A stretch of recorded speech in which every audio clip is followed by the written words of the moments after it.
Time for tonight's rock legend. We feature Roy Wood.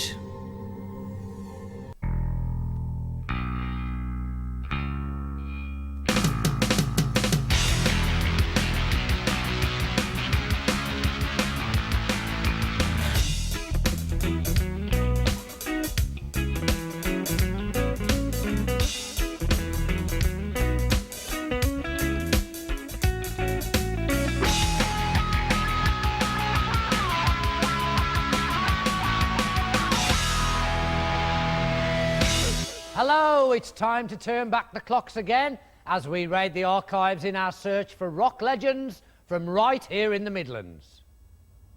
This week, a bloke who's still a mate of mine even after all those hazy, crazy rock and roll years. Me and him, we're like the Morecambe and Wise of Christmas hit records. And if that's not a big enough clue, have a gander at this. I'm just sitting watching flowers in the rain, feel the power of the rain. Oh, he was a hero. I mean, he was very much an early hero for me. This perfect pleasure has a key, then this is how it has to be. My piano's getting wet, I don't see that it matters much to me. He was a wild man of rock. He's a nice man, you know, in what's not always a nice industry.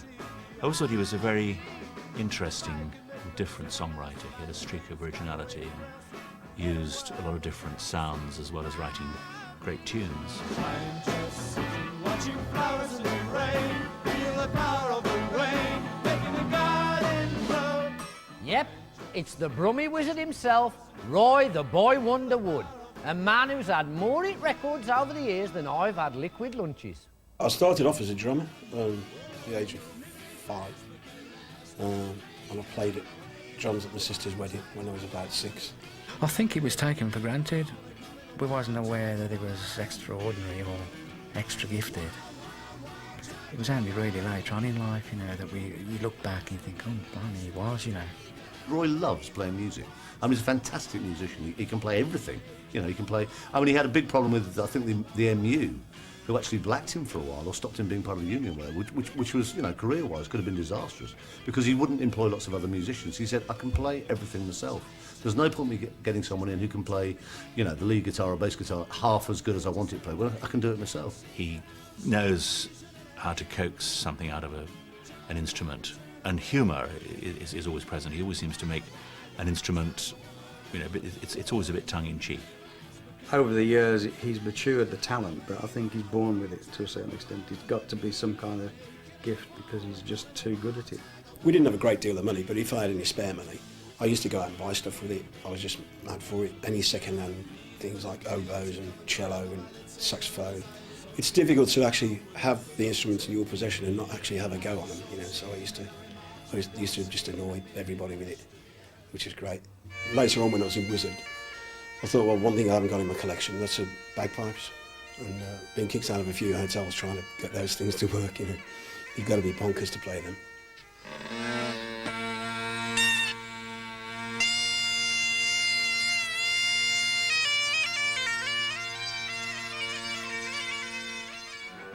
This is a music shop called Jones & Crossland, where my parents bought my first Fender Strat from. There was this one Fender Strat that was hanging on the wall in a polythene bag and no one was allowed to touch it.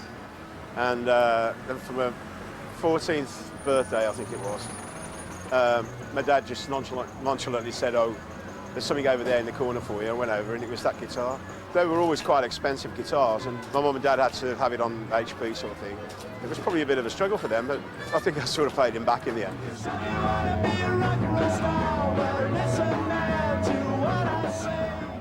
I actually picked guitar up by ear, and I was very keen on it, and I used to, as soon as the Shadows brought a new record out, I was queuing outside the shop, you know, so I could be first to learn it. There was a mate of mine, Dave Green, who used to live in the same street, and he went to guitar lessons, and he used to show me the chords when he got home, you know, which was great. Bit of a cheat, really. It worked all right. At the end of the day, we had a group together called the Falcons. We used to do working men's clubs and church halls, youth clubs, all that sort of stuff. We used to go to gigs on the bus, which is mad. And but you didn't have to carry a lot of gear in those days, just like a little amp and guitar, and that was it. Trying to get the drums on was a nightmare sometimes. And my brother-in-law was a coalman, and he was the only one in the family with transport of that nature. He had a wagon, and he used to sweep all the rubbish off the back of it. And we used to go to gigs on the back of the wagon, all dressed up in red jackets and dicky bows, sitting on our arms on the back of a coal lorry. You know, it's just totally bonkers.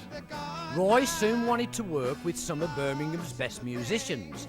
After a jamming session one night in 1966, Carl Wayne, Ace Kefford, Bev Bevan and Trevor Burton got their act together. Goodbye, Blackberry Way. The Move were up and running. I can see you, I don't need you. Goodbye, Blackberry Way. Should you want me back another day?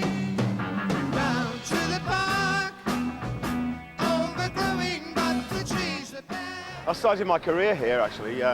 It's now a warehouse, but it used to be a club called the Cedar Club. I used to play in a band called Mike Sheridan and the Night Riders before I was in the Move.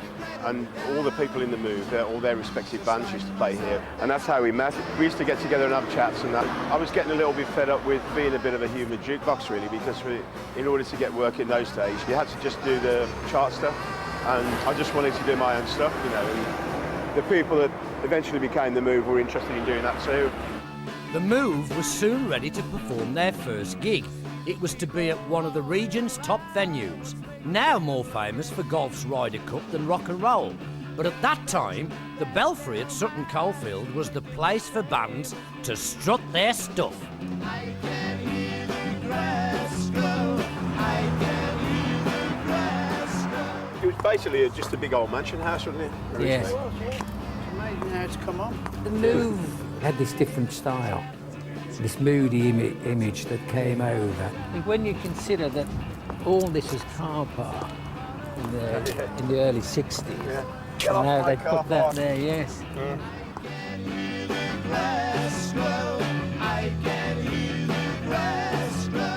They weren't as heavy as the Who, were they? No. I prefer them to the Who, to be honest. Well, you knew the room was safe when they left. That's right. We didn't get a bill from the hotel. Oh, you're right. But now it's a shame we can't have any more concerts here. I'll tell you what, it wouldn't half do well, wouldn't it? There's quite a lot of bands who went on to greater success, but they still came back to play the Belfry, and I think it's because they enjoyed playing the gig. That's right, really do. You know, because it was a nice gig. That's one thing that Birmingham's missing at the moment is good live venues, definitely. Yeah. I mean, I feel sorry for bands that are starting up now, because the only thing they've got is either a pub or the NEC. There's not a lot in between. Status Quo were a regular. The Kinks used to come and play, then play football for us on a Sunday. Yes, you played football as well, right? That's right. We had the celebrity football teams. Yes, at the Move, we had one or two members of the Move. I had a few wolf whistles. I was the only guy on the pitch with long hair, obviously. Make a good outside concerts on that green over there, wouldn't you? Oh, yeah. You certainly would. We were trying to make a name for ourselves at the time, and the actual atmosphere here and the situation here was ideal for a manager to actually see us and be impressed. Moody Blues manager Tony Secunda took the band under his wings. But to raise their profile, he got the Move involved in quite a few publicity stunts. Unfortunately, one of them backfired. I think he was a frustrated artist himself, you know, and I think he used to get his kicks through our band. There was an artist friend of his that designed a postcard, and it was actually a libelous postcard with a picture of Harold Wilson on it, who was the Prime Minister at the time. And Tony Secunda found out that this card was libelous, so the first thing he did was put the name of our band on it and our new record and send them out as publicity. And of course one of them ended up in 10 Downing Street, and we got sued to hell, and we ended up in the Old Bailey. And this was for Flowers in the Rain, which incidentally was the first ever record on Radio 1. It's impossible to estimate at this stage what it will cost. We'll never see the money, so I don't think we'll miss it. We had our royalties taken away from us forever for the record, and I lost more than anyone else because I actually wrote the song, so I lost all my writers' royalties and everything. I'm just sitting watching flowers in the rain, feel the power of the rain, making the garden grow. I'm just sitting watching flowers in the rain, feel the power of the rain, keeping me cool. our great days and great tunes. More magical memories after the break, and we'll be dipping into Roy's secret ingredient for 2002. A little bit of salsa. Back in a mo.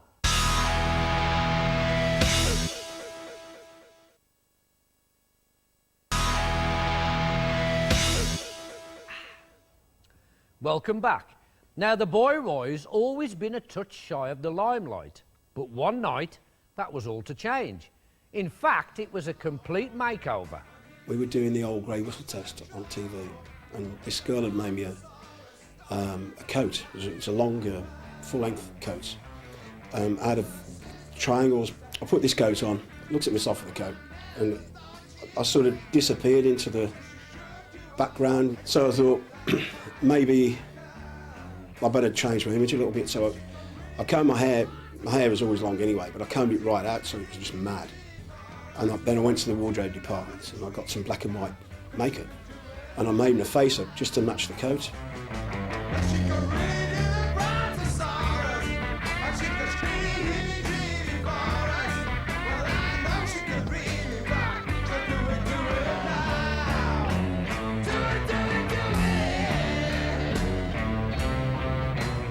He still managed not to look like a man in drag. It was pretty basic, and it was more tribal, it was more aggressive than feminine, at a time when a lot of men were trying to be feminine. It was almost his mocking approach to Ziggy Stardust in many ways. First time you meet him, I guess you think, my goodness, this is Roy Wood, you know, he looks even more like Roy Wood than I thought he would.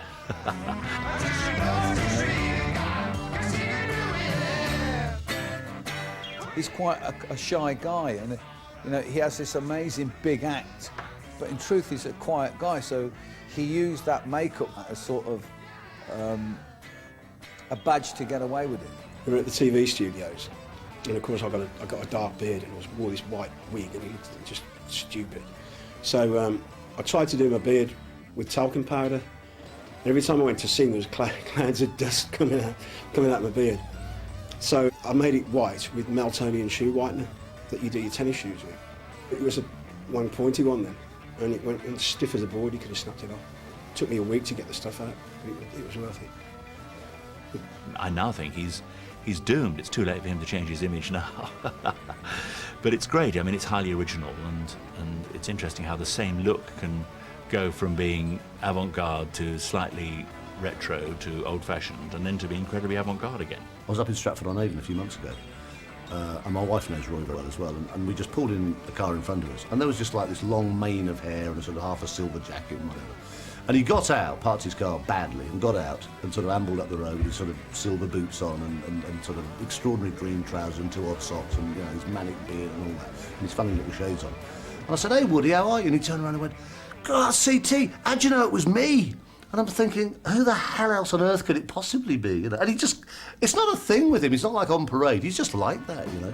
Think I'm going back to the things I learned so well in my youth. This is my old school playground, Moseley Art School. And it's amazing. Schools always used to look much bigger when you were there, you know. It's a really small place now. And that was the toilet block over there. And if you had any sense when it was your birthday, you didn't come to school, because that's where you got what they call the blue goldfish, which I don't need to explain to you. Roy used to bunk off school quite a lot to practice his instrument, regularly, guitar, and he was a great artist as well. You know, he used to always be painting, so when I had the opportunity, I used to get off. And he used to set me up with some set of paints and whatever, and he was always designing new band names. You know, he was always looking for a new name for his group of the day, you know. By the time I came here, I'd already decided that I wanted to be a musician, you know, so I wasn't really as attentive as I could have been. When I was at school, I wanted to write a book of fairy stories for adults with a bit of a twist at the end, so it gives you nightmares, you know. And I wrote a lot of this stuff, and I just put it in a folder and kept it at my mum and dad's place. And obviously when you're that age, you've got no contacts and you don't really know what to do with it. So I just kept it, and it gave me a head start when I started to write songs. I got the tunes, and then I dived into these words, and you know, it was good, really. I mean, it helped me out a hell of a lot. If you strip a lot of his songs down just to voice and guitar or whatever, then they still stand up, which is great. But they're just great tunes. But what Roy did was to decorate them wonderfully. So it's like he got this very sturdy building, which was fairly conventional, and then decorated it like a madman and turned it into something extraordinary. He used to disappear with rucksacks full of special brew and just go off into a studio for like hours, days. I've been doing a gig in London, and Carl Wayne came up to me in the hotel and gave me a key to the room and a bottle of scotch and said, "We're in the studio tomorrow, we need a single, get on with it." I stayed up all night. The band came in, it was quite an early session, the band came into my room about 8:30, and I'd written Fire Brigade, and they all just sang along with it and carried me onto the session, you know. They had to hold me up. I mean, I was done for it.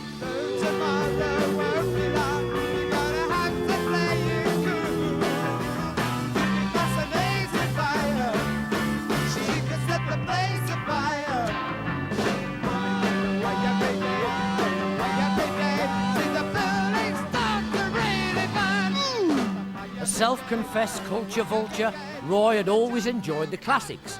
When Jeff Lynne joined the move, it was a great chance to pull out all his musical stops. Dun dun dun dun, dun dun dun dun. The Electric Light Orchestra was born.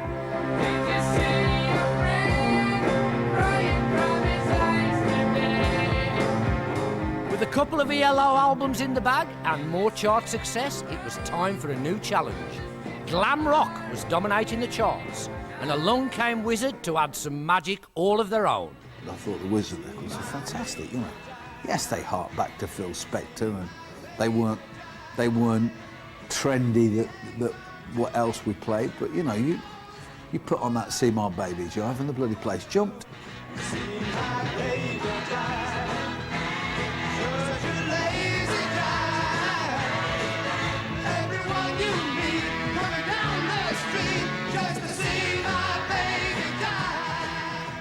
You said the roadies on dressed as gorillas, and some of the band dressed as ballerinas and all that. Rick Price, I seem to remember, was an angel on roller skates.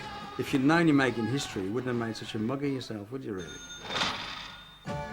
Ah, Christmas, a time of peace and goodwill to all men, and the ringing of cash machines, especially if you're hell-bent on making the top of the charts.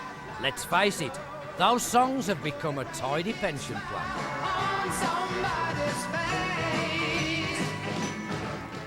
I thought it's probably about time now that there's a proper rock and roll Christmas record, because I didn't remember there being one since Brenda Lee's record, Rocking Around the Christmas Tree.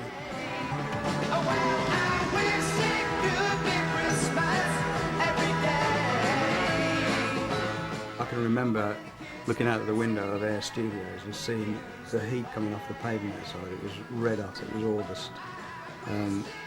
And we were freezing in the studio. We put up a couple of really big fans in each corner of the room, and some blue lights, and we left them on for a couple of hours, you know. And of course, a recording studio being soundproof, it's a bit like a flask, you know. It holds in the actual temperature as well. And we went in after a couple of hours, and it was bloody freezing. And so got the band in, recording it with overcoats and bobble hats and scarves and everything, you know. It set the mood, it just got us in that mood. And it was an atmosphere about that record. It just feels cold. I didn't realise until the record came out at Christmas that Slade had done one as well, because we kept ours really secret, and so did they. Of course, they got to #1, and we slightly behind them, so they beat us. No hard feelings, matey. I probably only got one thing to say to Noddy, really. It's probably the greatest Christmas song ever written. It's perfect with the "come on kids, take it" and all that. It's like, it will always be current at Christmas. Okay, you lot, take it! I wish it could be Christmas every day. Christmas Day, with these songs singing on the manly days. Roy still works and plays hard. With a bag full of hits, he recently got his just desserts, a prestigious Ivor Novello Award. Well, the Ivor Novello Awards are really like the Oscars of the songwriting business. They're not for performers, although a lot of people who win Ivor Novello Awards for writing songs happen to be performers as well. And there are many categories every year. They also have 1 or 2 Lifetime Achievement Awards or Special Awards, which is one Roy won recently, really for his great body of work over, the last X years. To receive a Posh Award like that is really something else. I think it's great because a lot of the modern bands have been influenced by his music. You can tell from Ocean Colour Scene and Paul Weller and Oasis. You can hear a lot of influences in there. And he's worked with some great people. Roy's having as much fun on the road as ever, with a 12-piece band rocking into 2002. But in true Woody style, he's still on the lookout for that next smash hit. I've been writing some salsa songs, and I've written this one called Spectacular with a K. And we had a go at recording this, and what I might do is, because the situation with radio and record companies now is, in Britain, they do tend to be a bit ageist, which means that when you're over the age of 35, you don't get played on Radio 1 anymore and all that, which I've got no chance anymore. And so we're going to do these records. We're going to change the name of the band to MDO, which is Mega Dance Orchestra, without my name being on it, and just see how it goes. I think it's worth the risk. It's so spectacular to do what you gotta do. So spectacular, just do what you gotta do. Do it. He's got to the stage where he doesn't have to have things on the charts every day. He's a great live entertainer, and he's got a fine back catalogue which will always get played on the radio and will always be finding new audiences. What a great bloke. May the hits just keep coming. That's it for this week. Next week, get your woolly hats and your polo necks on. It's the big band soul sound of the brilliant Dexys Midnight Runners. Call on Eileen. Oh, I swear at the moment you mean everything. Don't you dare miss it. Until then, ta-ra, and keep on rocking! It's so spectacular. And Noddy Holder will be back next Friday at 10:50. And just to mention that on Monday night at 10:50, the motoring magazine Pulling Power is back for the first of a 6-part run. That's Monday at 10:50.